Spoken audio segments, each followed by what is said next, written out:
নমস্কার, আমি সুস্মিতা কলকাতার কিচেনের তরফ থেকে সকলকে স্বাগত জানাই।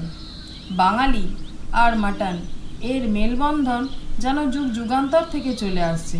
তাও আবার যদি সেটি মাটির পাত্রে রেঁধে পরিবেশন করা হয় তাহলে তার কোনো কথাই হয় না। তাহলে চলুন আজকে শুরু করে ফেলি আমার রেসিপি হান্ডিওয়ালা মাটন। মা ঠাকুমার কাছে শুনেছি শিলে বাটা মশলা দিয়ে রান্না করলে রান্নার স্বাদ দ্বিগুণ বেড়ে যায়। তাই আজকে আমি আমার রেসিপিটি শিলে বাটা মশলা দিয়েই করছি। প্রথমে 2 চামচ জিরে নিয়ে শিলে ভালো করে এরকম করে পিষে বেটে নিলাম। তারপরে খানিকটা আদা দিয়ে দিলাম, দিয়ে ভালো করে থেঁতো করে নিলাম, নিয়ে এইরকমভাবে মিহি করে বেটে নিলাম। ঠিক এই রকম হবে। 10-15 কোয়া রসুন, সেটিকেও থেঁতো করে ভালো করে মিহি করে বেটে নিলাম। এরপরে 4-5টা শুকনো লঙ্কা, সেটাকেও খুব ভালো করে সুন্দর করে মিহি করে বেটে নিলাম। এবার মাটনটা আমাদের রেডি করতে হবে। 500 গ্রাম মাটন নিয়েছিলাম আমি, সেটাকে হাঁড়ির মধ্যে দিলাম। আগে থেকে 4খানা পাতলা করে কেটে রাখা পেঁয়াজ আমি মাটনের মধ্যে দিয়ে দিলাম। তারপরে বাটা জিরেটা দিলাম, আদা বাটাটা দিলাম, রসুন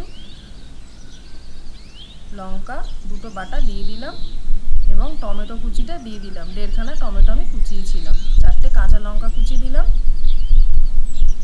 রঙের জন্য কাশ্মীরি লঙ্কা গুঁড়ো দিলাম 2 চামচ।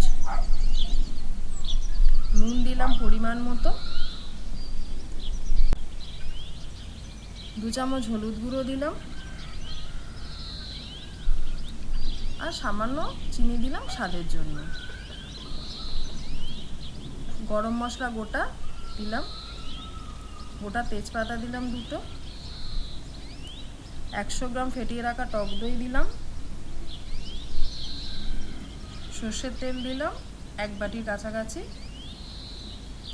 গোটা পেঁয়াজ 4টে দিয়ে দিয়েছিলাম এবং একটি রসুন দিয়েছিলাম স্বাদটা বাড়ানোর জন্য। আপনারা চাইলে আরও 2টো দিতে পারেন, অসুবিধা নেই। পরেতে মাংসর সাথে সমস্ত উপকরণ খুব ভালো করে মিশিয়ে নেবেন, যাতে মশলাটি মাংসের সাথে খুব ভালোভাবে মিশে গিয়ে এই রকম দেখতে লাগে। তারপরে 2 ঘন্টার জন্য ম্যারিনেটে রেখে দেবেন।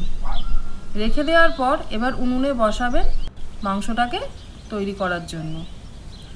আর দেখবেন মাঝে মাঝে যেন তলাটি না ধরে যায়।